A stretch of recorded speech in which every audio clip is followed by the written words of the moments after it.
Way out in the land down under, a famous little gray puff gremlin spends its days as a literal tree hugger. Like its equally famous black and white counterpart in China, the panda, the koala is a threatened cutie that eats terribly, sleeps a lot, and gives its kids a good old-fashioned fecal smoothie in order to not die to the poison it eats every day.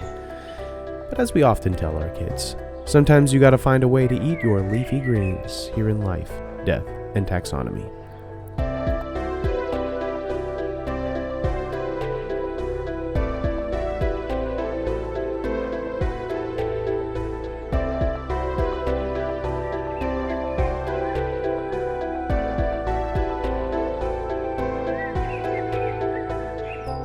Welcome back to Life, Death, and Taxonomy. It's your 30 minutes of interesting animal information. I'm Joe. And I'm Carlos. Thank you to Cassie for the creation of our theme song. To hear more of Cassie's music, please search Cassie Michelle on YouTube or Spotify. And thank you to Johanna for the creation of this week's artwork. To check that out, you can visit us at our home on the web at ldtaxonomy.com. And a very special thank you to our patrons, to Jesse Raspulich, Carol Raspulich, Richard Kaspar, and our new patrons, Lottie and Aubrey. Thank you so much for your support. It's greatly appreciated. Thanks for helping us keep the lights on. And today we're talking about an arboreal ignoramus, but more on that later. Oh, you read that it's dumb too? Yeah. I looked at that. We could talk about it later, but I looked at that and I was like, but doesn't this describe a lot of animals? Most animals are pretty dumb. It's in comparison to like kingdom, dolphins. It's a comparison thing. Yeah. Or us. But yeah, what are we talking about? The koala. Koala.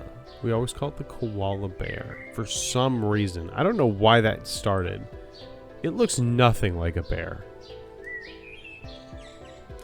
It does look a lot like it climbs trees like a baby bear. It climbs trees. Nothing like a bear is an insane thing to say when you consider that it looks something like a bear. It's covered in fur. I guess. Or bears. Yeah, exactly. No, that's what I'm saying. It doesn't really have chunky, that much in common with bears, except for that it's chunky. It's round. It doesn't have a tail. It climbs trees with its claws. It's got like the round bear ears, a round face like a bear. It's sort of sloths. The beady little trailer park eyes like a bear. Sloths. It looks like a sloth. It looks like if it was a spectrum between sloth and bear, it would definitely be closer to bear. No, I definitely think it's closer to sloth because of the way Sloths it moves. Have those long necks. So, it's got the way that it climbs and the spindly arms. Climbs up the trees and its long claws. It's got a tiny face, a sloth. It's got long limbs. Koalas have tiny faces. They have this huge puffy face, the puffy head, and there's a little face in the middle. Well, if you're listening to this, bears have that distinct, like canid, like snout, like a protruding snout. Which this koala shares none of that DNA with. Well, I mean, it doesn't share any DNA with a sloth or a bear. At least a sloth has like a flat face, and so does a relatively flat face, and so does a koala. Or a kinkajou. Let us know if it, like a lemur where kind of you thing. Think it lines up on the spectrum of bear. And I had to throw my phone. Like, it is buzzing off the rails. So is mine. I just can't imagine seeing a koala for the first time and being like, it's a bear. Like, it's just like, it's so far removed that it doesn't compute to me. I'd be like, that's like seeing a fox for the first time and being like, oh look, it's a dog. I mean, Martin Luther. Yeah, Marco Polo thought a rhinoceros was a unicorn. But he's not wrong. Because it does does have one have horn. one horn. It does have one corn. Would you like to know what this thing is called scientifically, or would you like to tell us? Yeah, we got some nicknames. It's called the well, I guess this is appropriate based on your intro, but it's called the dumb beer bee. In one Dumb baby. in one Aboriginal language, it's called the Marambi in another Aboriginal language. But in the Aboriginal language of Darug, Sandstorm. it's called sandstorm. It's called the koala, which is where we get the word from, and it means no drink or no water. For the rest of your days. It means no water. That song just took a really dark turn. But we're gonna call it here the Stinky Stitch, because Stitch looks like a koala, and not like a bear. You're insane. He is a. I'm insane. Look at Stitch's nose and look at a koala's nose. And Jim Jones Joey, which hopefully will become apparent. Jim Jones. Yes, that'll become apparent later. Would you like to know what science has to call it? Sure. They're in the kingdom you know, love, and are in the kingdom Animalia. They're in the phylum Chordata, which of course means they have a, what is it? A thyroid, a notochord, a pharyngeal slit, pharyngeal slits, and a tail.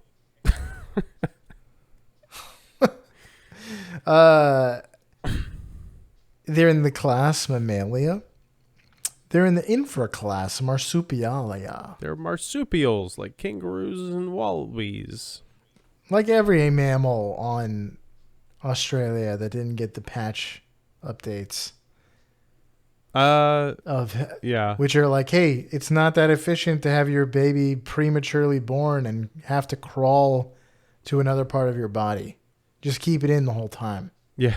Until it's done. We got a whole brand new system for this. It's called waiting.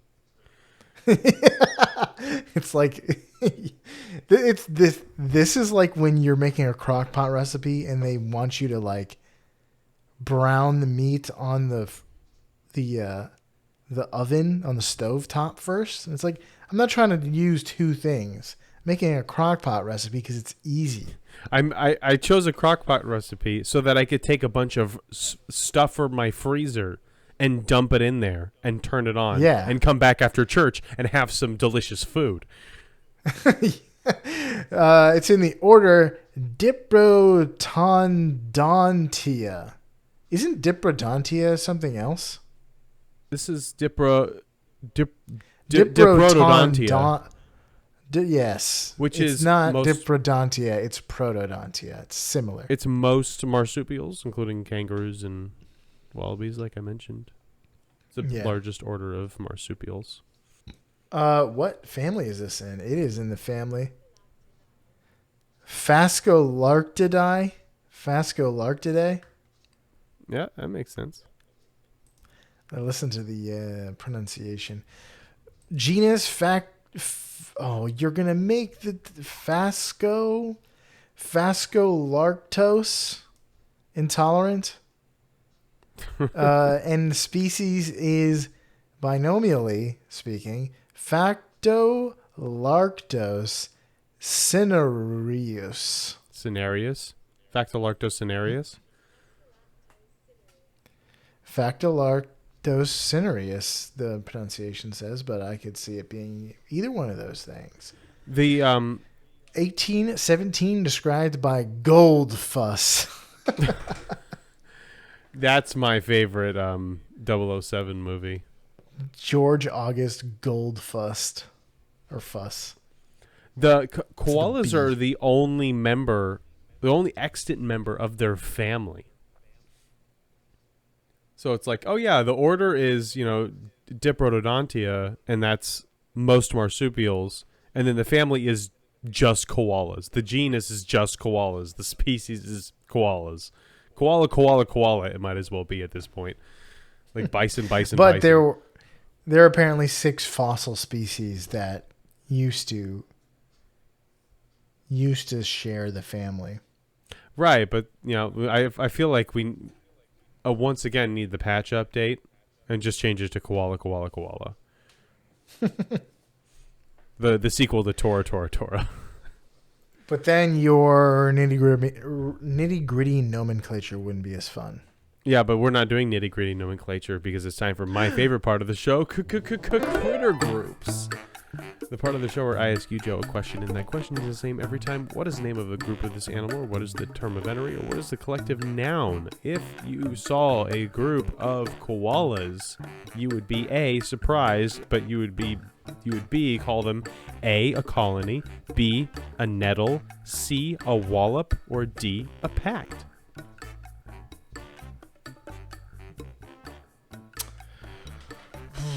A warlock pact. A wallop is fun. A nettle, a wallop, a pact. What was the fourth one? The colony. That was the first one. That's A. Colony, nettle, wallop, pact. Wallop. Final answer. That's a very Australian thing to call something. It really is, but it's also wrong. The answer is colony. I guess that's pretty Australian as well. A wallop of koalas, yeah, that works. But also a wallop of wallabies would work better. You're telling me you think that koalas live in a societal structure similar to ants? Get real. I don't. I'm not telling you that's what I believe. I'm talking to the taxonomists or terms of venery people. This ragtag group of charlatans and scoundrels. Yeah, I believe that they operate in a similar fashion to human colonies. They have like their own little section, and then they go and take somebody else's section and live there. Yeah, it's a colony of koalas. A koalony. I'll accept it if you call it a koalony. That would okay. That's a compromise I think I'd be willing to make. Because it's definitely up to me. Yeah. I mean, who's it up to? The board of venerists? The board of the board of taxonomic venery enthusiasts. The TVE. There's Loki's TVA, and then there's the TVE. Much more interesting. Much more better. A drawing of a key. Would you like to know what it looks like? Sure, I would. Koalas have stout, tailless bodies, round, fluffy ears, and a distinctive shiny black and spoon-shaped nose. Sounds like a bear to me, except for the spoon-shaped nose. Its fur color can vary from silver gray to chocolate brown, but its most iconic coloration is light gray with white bellies. Koalas in the north, and remember, north means warmer, closer to the equator, are smaller and lighter in color compared to southern ones. I don't know how much variation there is in Australia, temperature and climate-wise. That's not, directly related to elevation. But interesting. Mm-hmm. It's possible that these populations are separate species, but there's a lot of debate. It's hard to tell. Subspecies are very close, and a lot of times it's like there's some slight genetic variation, I guess. I don't know. What makes a subspecies other than like it's got a different shaped beak and it's a little different in size. Yeah, how is something a subspecies or a breed or a race? It's like, how is an English bulldog and an Irish setter are not subspecies, even though they look just radically different from each other. Well, usually, if you're talking Tolkien, a race is something that's made by a different deity. Yes. Made by a different primordial force. But that brings us to their relative size. I have to get my phone since I threw it. Welcome to the Beloved Measure Up segment, the official listener's favorite part of the show. The part of the show when we present the animal sizes and dimensions in relatable terms through a quiz that's fun for the whole family. It's also part of the show that's introduced, but when you send in audio of yourself saying, singing, or letting out a guttural moan, the words measure up into thetaxonomy@gmail.com. We don't have a new measure up intro this week. I was hoping for a guttural moan. No, we'll talk about that later. So we're going to hear, I'm calling this section now something, maybe we should call it like cultural critters. Critters in the culture. Although that kind of hones in on critter groups. We're going to look at this animal in the culture by playing a reference to it. Famous furry friends. Although they don't always have fur. Although we're going to hear about a koala. We're not going to hear from an actual koala unless, without further ado. I can only think of the koala from Sing anyway, so.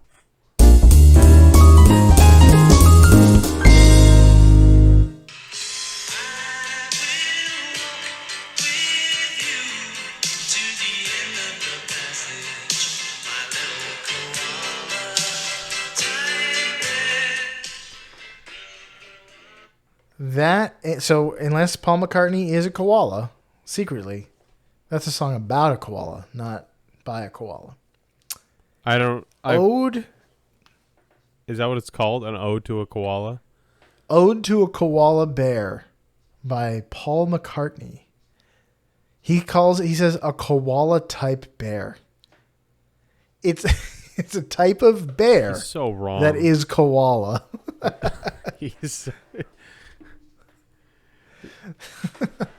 Well, I guess it's nice of him to keep the Beatles tradition of just wacky names for things. I guess. Maybe koala is a euphemism or an acronym. My little koala type bear, little koala type bear. I see you sitting there with your silent smile. Is this about actual bear? No, koalas? There's definitely a metaphor. There's no way. It's about an actual bear. Tell me what it's like looking out of eyes like the likes of yours. Not very good. They can't see that great. Do you find it so surprising that the likes of me likes the likes of you? Maybe it's a stuffed bear. And it's like, oh, look at life through the eyes of my stuffed bear. I'm Paul McCartney. The last line really kind of draws it all together. Do. That is poetry. Love it. I think it might be about an actual like stuffed koala bear. Yeah. Anyway, let's talk length. Koalas are 60 to 85 centimeters or 24 to 33 inches. It's about what I expected a koala to be. But I guess you do see a lot of like pictures of Steve Irwin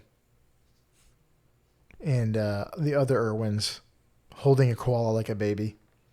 Or Obama. Or Obama, yeah. How many koalas go into the length of the confirmed kill by Sniper Sergeant Major Herbert Slay in February 1918 during the First World War? The length of the kill? Like how far away he was? Yeah. Here's a hint. Slay was using the standard issue M1903 Springfield rifle when he made the shot. He served in the American Expeditionary Forces on the Western Front of World War I. I don't know. No one has written in, but I'm wondering if people are getting World War fatigue from this. If you write in, I'll stop. Yeah. Do something that people may not like, and then maybe you'll actually hear from someone.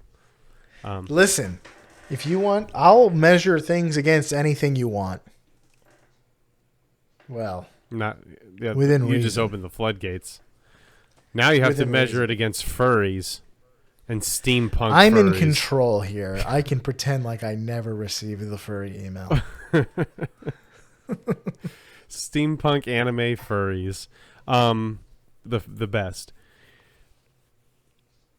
All right, so I'm gonna assume this shot was made at, let's say, 400 yards. This is what, World War One. That was a long time ago. So we'll say 500 yards. It's just a nice. I bet you. Oh no, it's probably like more than that, isn't it? 1,000. That's a lot, but not impossible. Optics weren't very good back then, though. Would you like to hear one of the length of one of the longest ones ever? No, because it's anchoring. 500. One of them, not the, but one of them was made by an Australian. Oh, there's in some relevance. Afghanistan. Yeah. Not this one though.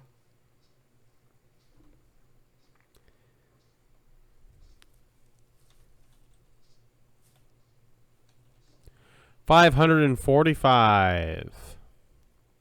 Koala bear lengths.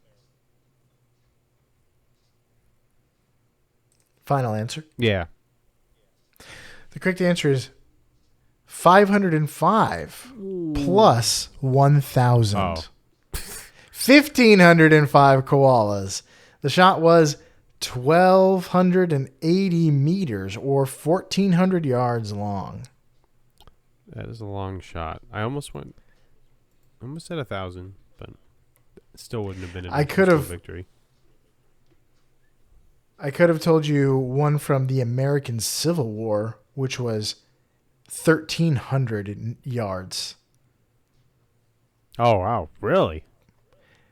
I guess at a certain point, it's just like luck. It's just like you fired and it hit somebody at that point. Yeah, I mean, you could probably talk about the shot from the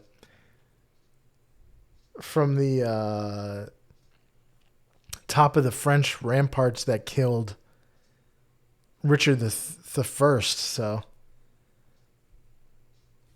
that's probably pretty long too. Let's talk weight. They're 4 to 15 kilograms or 9 to 33 pounds. 33 pounds and 33 inches? Yeah. Pretty perfect. Pretty good. So how many unloaded Beaumont Adams revolvers go into the weight of a koala? Another gun. Here's a hint. This is like one time when my father-in-law was like, "Oh, I like scotch," and for the next like 6 years, the only thing any of us got him was scotch, and he was like, "Okay." I would appreciate a different birthday present or Father's Day gift.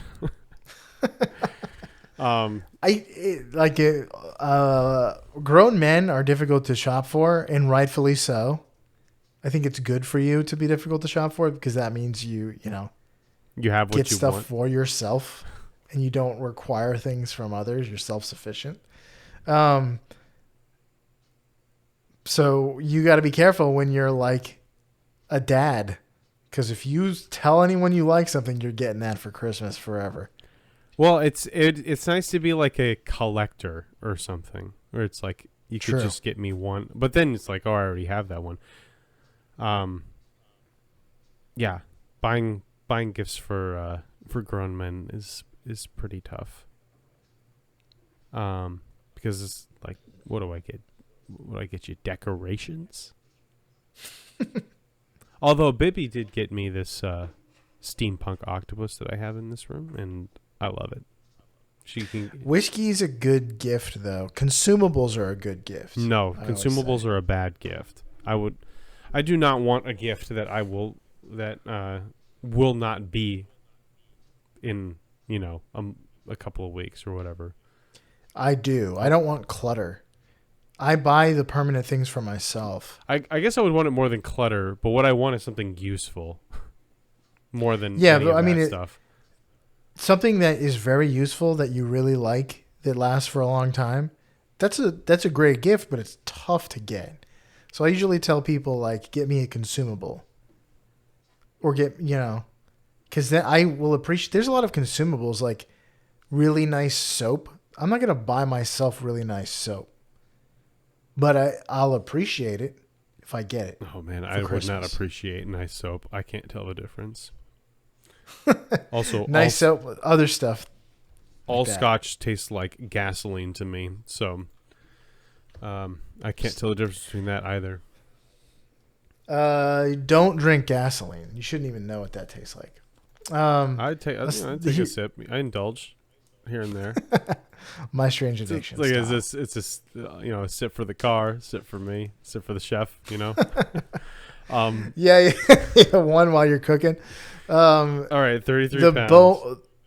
Here's a hint. The Beaumont Adams revolver is a British revolver that was used by the British Army. Really? From 1856 to 1880 until it was replaced by the Enfield MK1. However, it was a popular sidearm during World War II among Australian Volunteer Defence Corps. The Australian Volunteer Defence Corps. The VDC was initially made up of World War I veterans tasked with home defense and preparing for guerrilla warfare in the case of invasion. Revolvers are pretty hefty because there aren't any plastic pieces in there. This is called a recoil revolver, which I think means that it uses the momentum of recoil to revolve the revolver. Is that the case? I don't know. The revolving the revolver, the cylinder.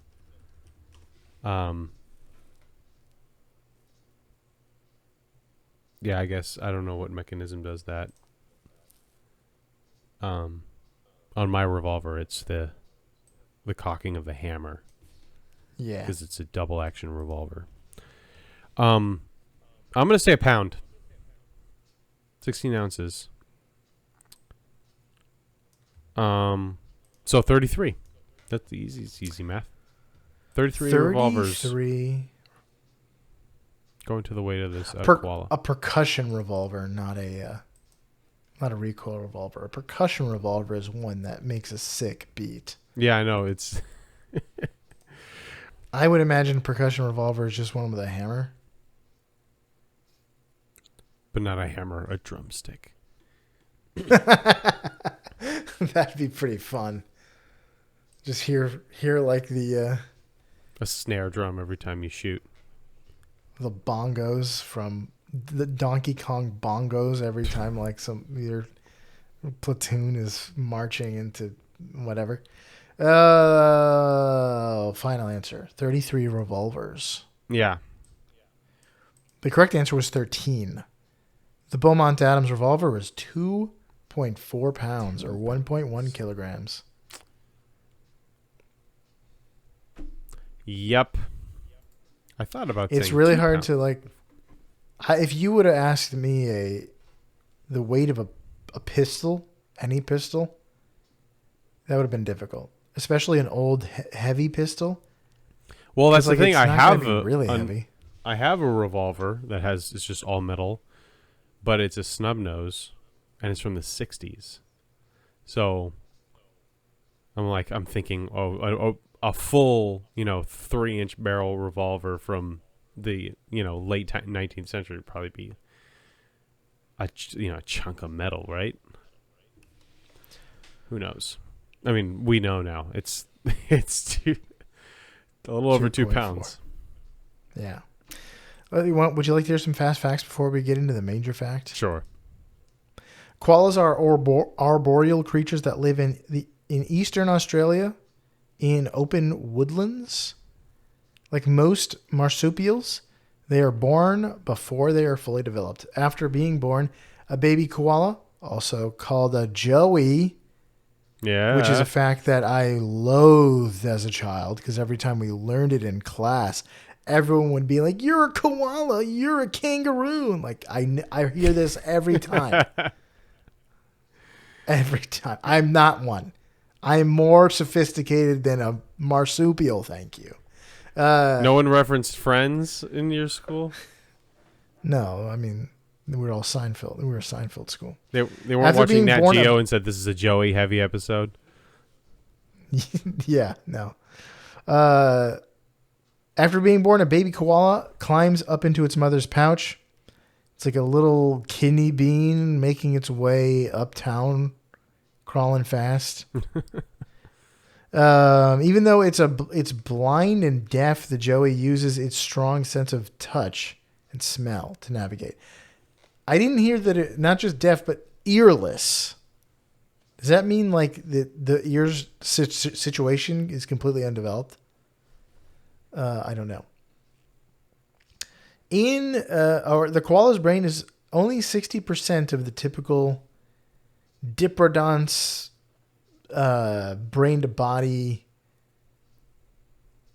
It's a 60% brain. I don't know what 60% means.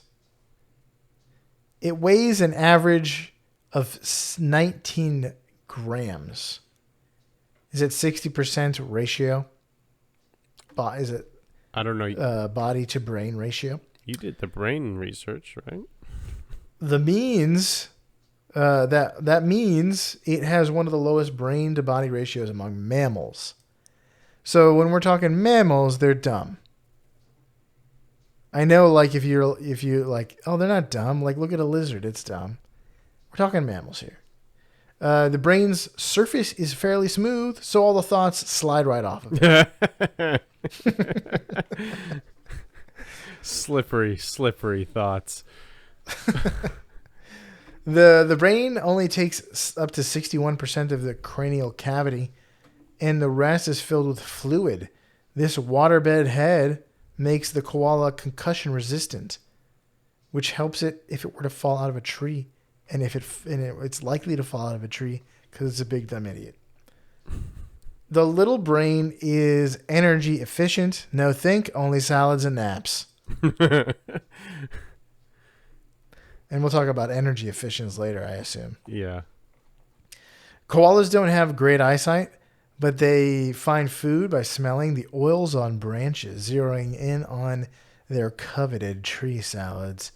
But they're so dim that if you take the leaves off of the tree and put it on a plate in front of it, it won't know what to do with this array you've set before it.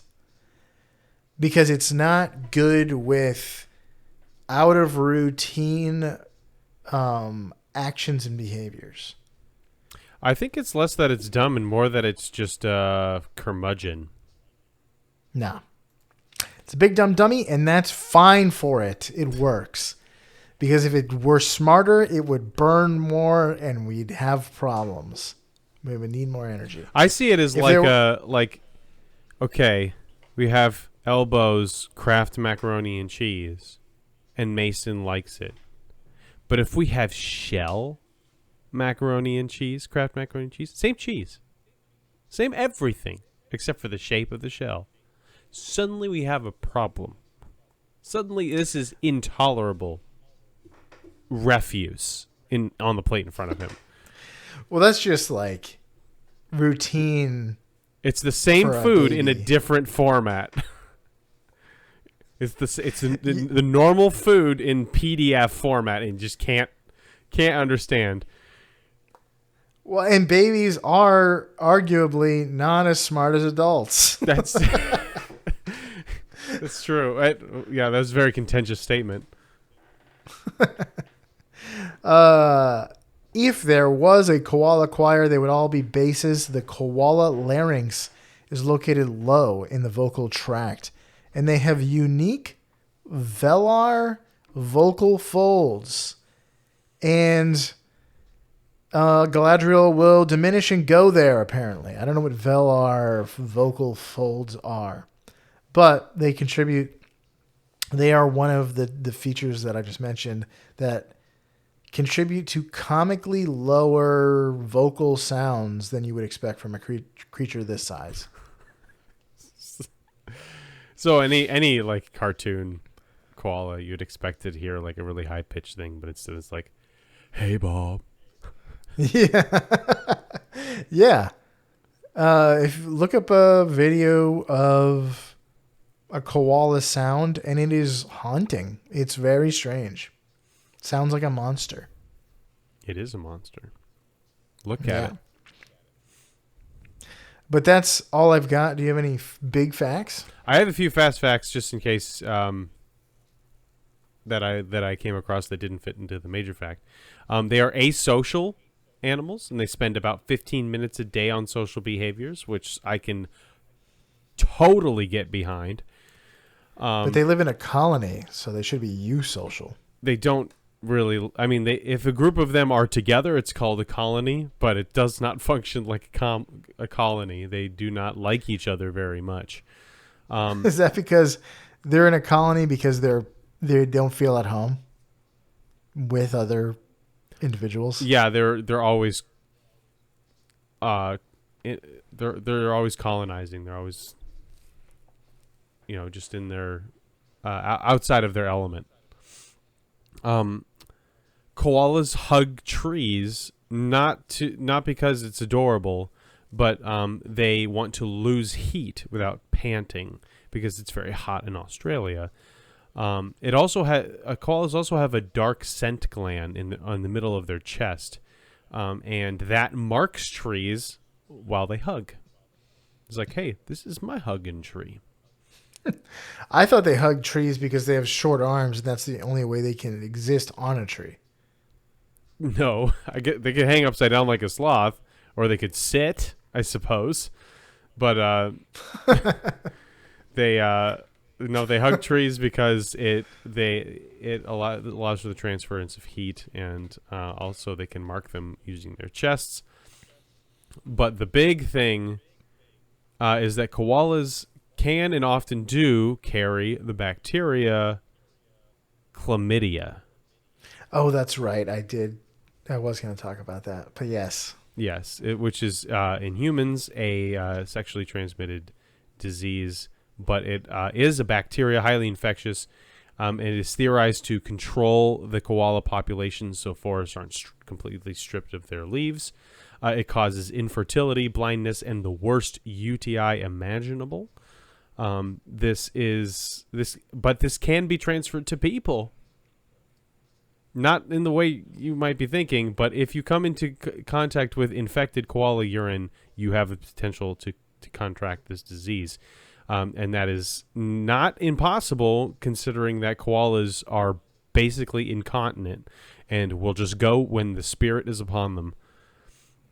The University of Melbourne says that as many as half of all koalas are infected, which does not seem right considering that it is fatal. But is it? They did the research, not me. Maybe you can be infected. Maybe it's a situation where you can be infected but not symptomatic. Yeah, maybe. But it's a bacteria, so I don't know. But anyway, those are some fast facts. The major fact is I'm calling Eucalip-Smacking good. Eucalip-Smacking good? Yeah, there we go. That's good. The foliage of over 600 species of eucalyptus, man, I'm going to have a hard time with this, are present in Australia. The koala shows a strong preference for just about 30 of those species. But the majority of their diet is made up of eucalyptus leaves. Now it's not exclusive, but it is the majority. It's kind of like a panda bear. It's like we found the plant. We found the food. This is it. I'm only eating this. They tend to choose koalas tend to choose species of eucalyptus that have higher protein and lower amounts of fiber. These eucalyptus leaves also have high water content, which means that they don't have to drink very often, which is why they're called no drink. It's like, hey, look at that funny looking fur ball on that tree. Let's watch it for a few days and see if it needs water. No. All right. We're going to call this one no drink. Next animal. It's in AA. It's got they its watched it it's got attend its some chip. meetings. It's got its 5-year chip. Yes. Females can meet their water requirements pretty much exclusively by eating leaves, so they pretty much never have to drink. But larger males that need more water will occasionally have to go to the ground to get to drink from puddles or small ponds or tree hollows. But because they don't get a lot of fiber from the leaves, they can only extract about 25% of the fiber they ingest. So it needs to eat a lot, and that's up to 2 pounds of leaves per day. I saw all kinds. Like I looked up the volume, and some places said 400 grams, which is a lot less than 2 pounds. But others said up to 2 pounds. Some said more than 2 pounds. So I'm going to land at 2 pounds of leaves per day. And it can eat 4 to 6 times a day. So it actually consumes quite a bit of food. But it's all just the eucalyptus leaves. And the problem with eucalyptus leaves is that it's toxic. It actually has a chemical structure that is similar to cyanide, which is why I called it the Jim Jones Joey. But koalas have a digestive system that is uniquely suited to process eucalyptus leaves and to filter out the toxin. They have special liver enzymes and symbiotic gut bacteria that are present in a specialized organ called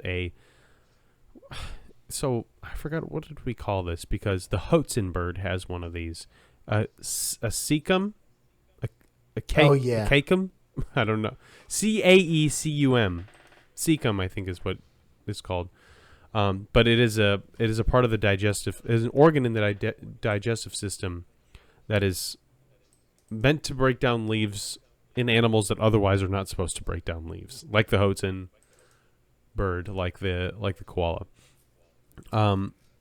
But these enzymes, this gut bacteria, and this specialized organ allow it to eat a diet of pretty much exclusively eucalyptus leaves and their toxins. But they don't get this bacteria naturally. Most mother koalas excrete a runny fecal substance called pap that the baby joey eats, and that introduces the correct gut fauna it needs to be able to eat the eucalyptus leaves it will eat for the rest of its life. You know what that reminds me of? What? The panda bear. That was which the animal. Does the same thing. I remember, I was like, this is just like another animal we recently talked about. And I know we didn't talk about the panda bear recently, but I looked back through our catalog and I was like, which one of these animals does this exact thing where the mother has to transfer bacteria in order to its babies in order for digestion? And I guess it must have been the panda bear, but I feel like there was one that was more recent. But yeah, it turns out these animals are not supposed to be eating the food that they are eating, but they figured out a way to make it work. Their diet actually makes them smell like eucalyptus, which acts as a natural insect repellent. So that's kind of nice. But the overall, the takeaway from this is that these leaves do not provide a lot of energy. They have a high protein content for a leaf, but it's not a lot. There isn't a lot going on. There aren't a lot of carbs. There's very low sugars in these leaves. So it has to have the koala has to have a low energy lifestyle in order to despite the fact that it eats 2 pounds of leaves a day, it's just not enough to keep this mammal moving. So they have koalas have low fat reserves. They need to eat all the time, and they need to limit their energy use and apparently think no thoughts. And they sleep, or at least rest, up to 20 hours a day. They actually have some koalas at the Miami Zoo, and they specifically say, like, hey, please don't wake up the koalas. They really need to sleep. So they sleep or rest up to 20 hours a day, and in those other 4 hours, they are eating 2 pounds of leaves. That's a life. Imagine being full and tired. Every hour of the day for them is right after lunch. It's the after lunch church nap, after lunch Sunday nap. I can think of another creature that basically just eats and sleeps, and I have one in my house. And won't eat specific types of food? No. Well, yes, but infants. That's all. They are either ravenously hungry and eating, and then after that they go to sleep. Which, I mean, that's not so bad, right? No. Well, I mean, imagine like if you were like increasing your body mass at the rate that they do. It's like I need to charge up. I need a lot of food, a lot of sleeping, because I'm making more me, and you're welcome for that. Yeah, how much sleep do you think Captain America needed when he went from like a little scrawny dude to the Chris He Evans went for a we run know right of afterwards, today? so. Yeah, he went for a Nazi run right after that. Yeah. The Hulk was probably like exhausted. He went on a run to get Nazi Thorn Oaken shield. That's not Richard Armitage. It sure is. No, it's not.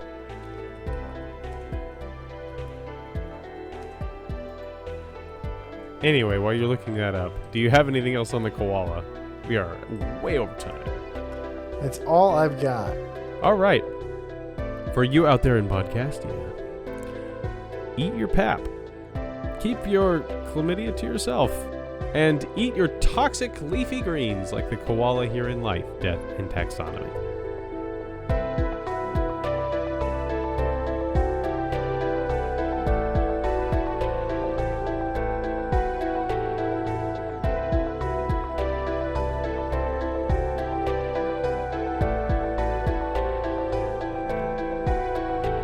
Hey Taxonomy Titans, I just want to remind you that we now have a Patreon. Patrons can see full video episodes and get shoutouts on the show.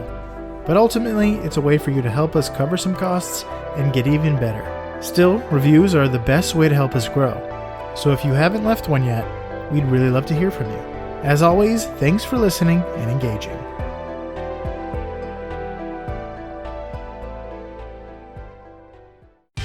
Life, Death, and Taxonomy is my favorite in the world podcast. It is Richard Armitage. It's Richard Armitage?